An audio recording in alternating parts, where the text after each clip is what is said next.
Hi everyone, PGA Professional Gareth Traynor here. This month's swing video is going to be about sloping lies, so whether the ball's above our feet, below our feet or on a downslope. So we've come out here to our 7th hole, where we all know the ball is always on a downslope when we're playing our 2nd or 3rd shot, okay? So I'm going to try and explain to you how I'm going to make this easier for you next time you come out here, okay?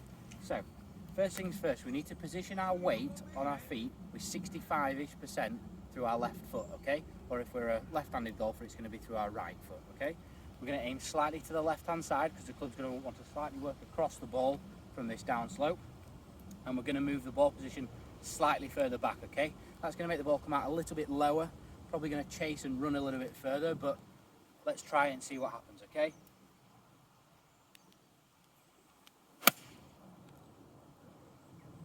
You can see there I've made a good contact. The ball's come out a little bit lower for me than usual, but it's finished in the middle of the green. Next time you're here, give it a go, and we'll move on to the next hole and talk to you about a different sloping lie.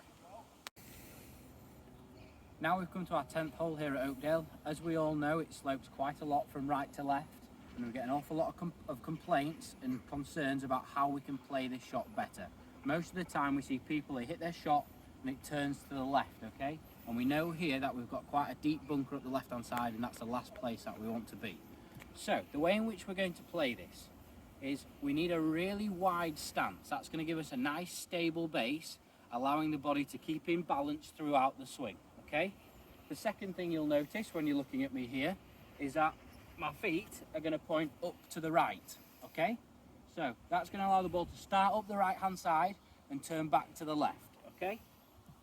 From there, because the ball's above us, we're going to put our hands further down the club because the ball's closer to us. So the last thing we want to do is be up here where we can make a swing, hit the ground first, or lose our balance and jump backwards, okay?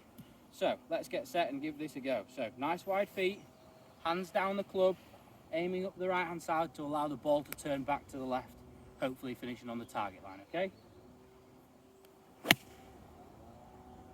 As you can see, the ball started up the right hand side, it's turning back towards the middle of the green, and there was no chance of me missing that on the left hand side. Okay, so now we've spoke about ball above the feet and ball on a downslope. What we're going to do now is talk about when the ball's below our feet, okay? So we're on the 14th. As you can see, the ball is sat maybe 2, 3, maybe even 5 inches below my feet, okay? So what we need to do to play this sort of shot is we need to angle out all of our body to the left, because naturally the club's going to want to swing across the slope and move the ball from left to right, okay? So we're going to set up. We're probably going to put the ball position slightly further back in the stance. That will make it come out a little bit lower. And all we're going to do is aim up the left hand side, swing the club down the left and see what happens. As you can see there, ball started left, it's turning back to the right, finishing middle of the green, but we've got to allow for that little bit of curvature. Thank you very much.